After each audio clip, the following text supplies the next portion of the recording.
ശില്പായതാടോ. 41,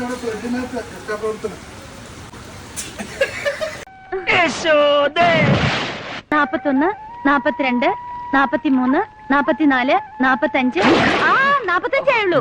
ഇത് ഞാൻ പൊട്ടിച്ചേരാം. എന്നാ മുങ്ങ അത്രക്ക് ചങ്കുറപ്പുണ്ടെങ്കിൽ നിന്നെ ഞാൻ കെട്ടിയിരിക്കും. ഒന്ന് പറഞ്ഞ രണ്ടാമത്തെ തുണി പൊക്കി കാണിക്കും. ആര്? ഞാൻ.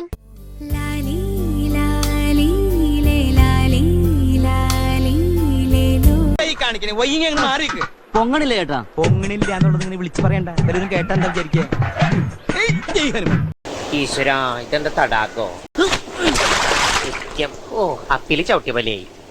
വൈഷ്ണവ ജനതോ തേരെ തകിനെ